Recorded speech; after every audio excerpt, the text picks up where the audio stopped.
Hello everyone, welcome to exam info academy. हम general knowledge पढ़ा रहे हैं यूपीएससी सिलेबस के हिसाब से, और इससे पहले वीडियो में यूनिट 4 मानव एवं पर्यावरण की पहली वीडियो आई थी। अब ये दूसरी वीडियो है। इसमें जो टॉपिक कवर है वो है, देखो इसमें 4 टॉपिक थे, वैसे हम बता चुके हैं सब। मानव एवं पर्यावरण का अंतर संबंध, पर्यावरणीय क्षरण कारण एवं निवारण, पर्यावरण संरक्षण हेतु राष्ट्रीय एवं अंतर्राष्ट्रीय प्रयास और पर्यावरणीय नियंत्रण।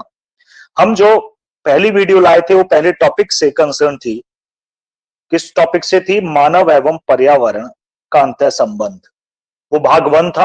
आज भाग 2 है। इससे काफी क्वेश्चंस आते हैं, तो 15 क्वेश्चंस आज के टेस्ट में आपको मिलेंगे, वो इसी टॉपिक के होंगे।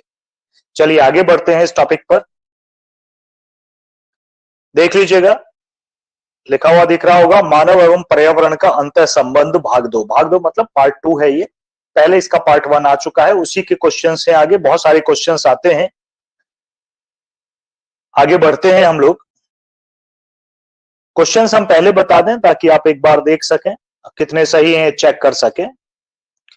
ताजमहल पर मुख्यतः निम्नलिखित में से किसके प्रतिकूल प्रभाव की आशंका है? आपको ये टिक करना है, किसके।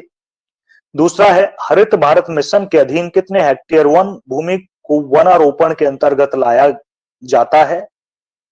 क्वेश्चन नंबर 3 पर चलते हैं। क्वेश्चन नंबर 3 है, नीचे कुछ धातुओं के नाम दिए गए हैं जिन्हें अनेक प्रकार के मानव जनित स्रोतों से पर्यावरण में उत्सर्जित किया जाता है। इन धातुओं की पहचान कीजिए जो जलाशयों के प्रदूषण के दृष्टिकोण से काफी गंभीर चिंता का विषय रहे हैं। तो ये 5 इसमें दिए हैं, आपको देखना है। एल्यूमिनियम, कॉपर, मरकरी मतलब पारा, कैडमियम और लेड।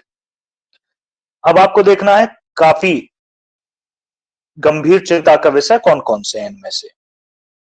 4th क्वेश्चन है, निम्नलिखित में से कौन सा मुख्य रूप से ओजोन क्षरण के नियंत्रण से संबंधित है?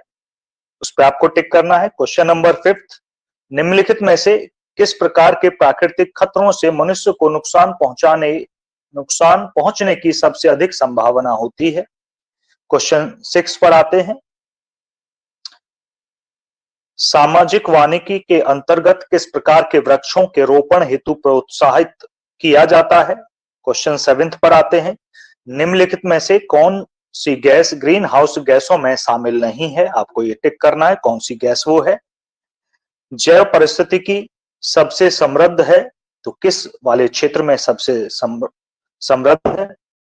क्वेश्चन नंबर 9 पर आते हैं। ओजोन के संदर्भ में गलत कथन बताइए, इनमें से कौन सा कथन गलत है? क्वेश्चन नंबर 10, निम्नलिखित तत्वों में से कौन सा तत्व गंदे नालों में सूखे कीचड़ के विशेष रूप में सर्वाधिक मात्रा में पाया जाता है? क्वेश्चन नंबर 11 पर आते हैं।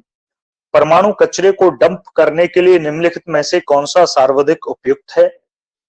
क्वेश्चन नंबर 12,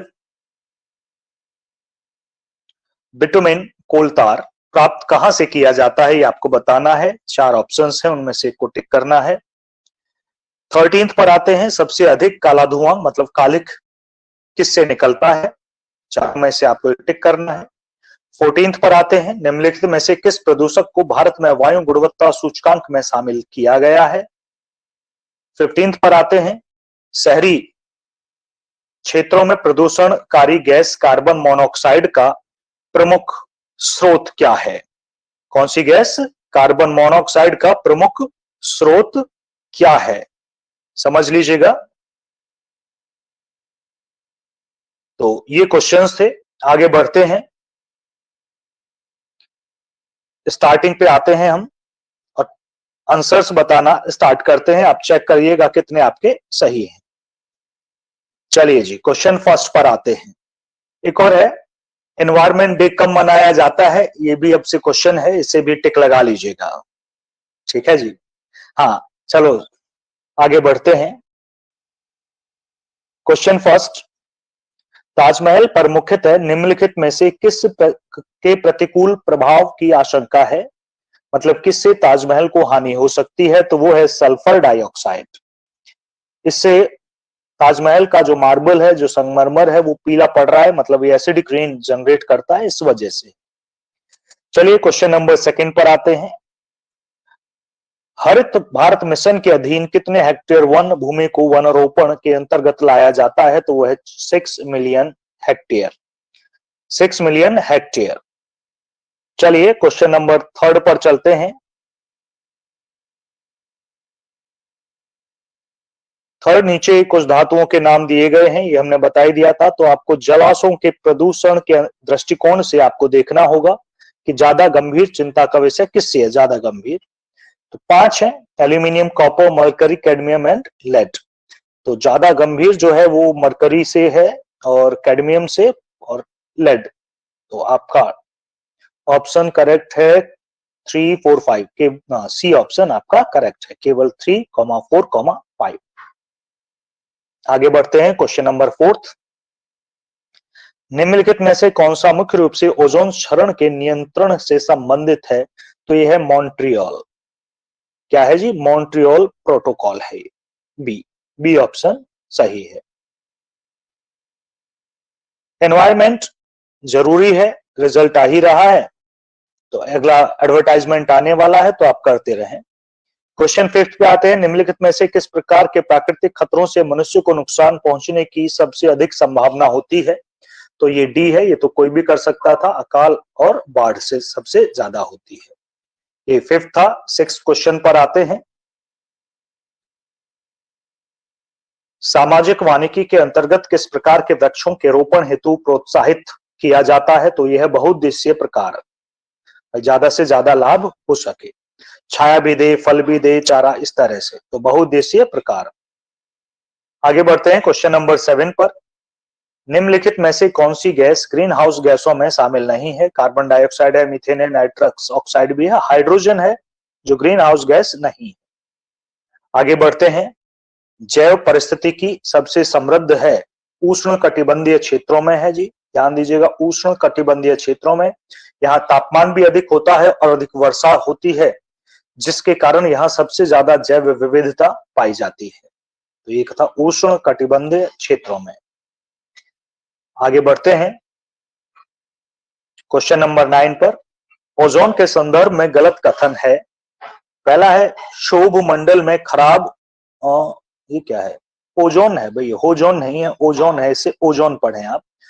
शोभ मंडल में खराब ओजोन उपस्थित होती है, बिल्कुल है, जो पॉल्यूशन के लिए जिम्मेदार होती है।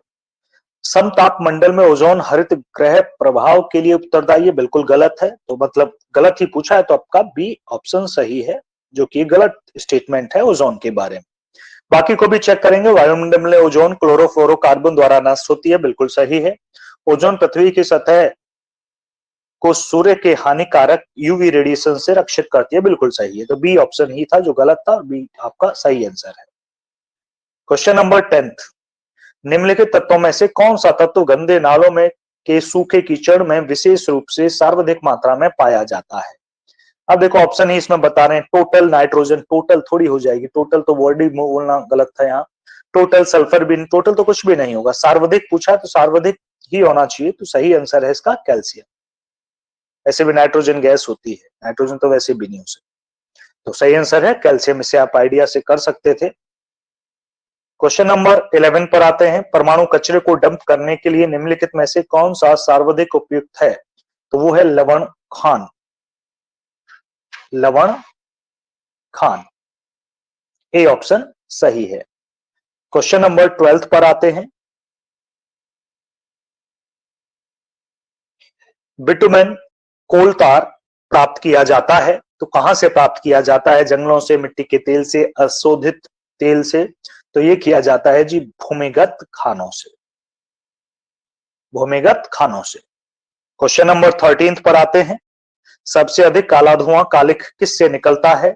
तो ये निकलता है, पहला है पेट्रोल वाहन, पेट्रोल से चलने वाले, सीएनजी गैस से चलने वाले, डीजल से चलने वाले। फोर्थ है तापीय शक्ति संयंत्र, इसकी फुल फॉर्म बता दें।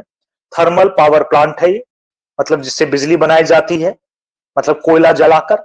तो जब कोयला जलेगा तो सबसे ज्यादा काला धुआं तो वहीं से निकलेगा ना। तो ये है शक्ति, है तापीय शक्ति संयंत्र, मतलब थर्मल पावर प्लांट। बच्चे से कई बार सोलर सिस्टम समझ लेते हैं, तो सोलर नहीं है, सोलर एनर्जी नहीं है, थर्मल है। थर्मल वो होती है जो हीट करके प्राप्त होती है, सोलर होती है जो सन की रेज से बनाई जाती है, तो दोनों में अंतर है। तो ये थर्मल पावर प्लांट है। अगर आपने एनटीपीसी सुना है, दादरी यूपी में ही है, तो वैसा है ये। चलिए 14th पर आते हैं। निम्नलिखित में से किस प्रदूषक को भारत में वायु गुणवत्ता सूचकांक में शामिल किया गया है?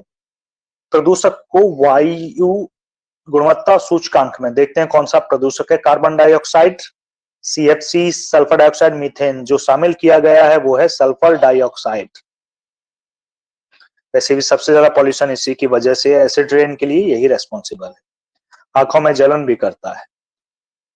15th लास्ट क्वेश्चन है, शहरी क्षेत्रों में प्रदूषणकारी गैस कार्बन मोनोऑक्साइड के प्रमुख स्रोत हैं।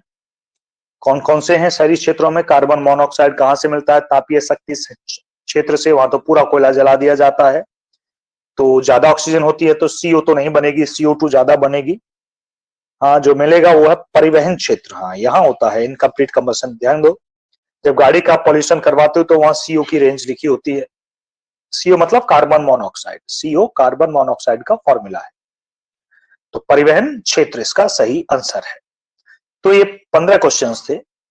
आप चेक कर लीजिएगा कितने आपके सही और कितने आपके गलत हैं। एनवायरमेंट है, साइंस वालों को वैसे ही आती होगी, तो लगभग 12 या उससे ऊपर के सही होने ही चाहिए, इससे कम नहीं। चलिए जी, नेक्स्ट वीडियो इसके दूसरे पार्ट के लिए होगी, जो जल्दी ही आएगी। तो चैनल पर बने रहिएगा। हेल्पफुल लगी तो सब्सक्राइब करिएगा, नहीं किसी दूसरे के लिए लगे तो शेयर भी कर लीजिएगा। धन्यवाद।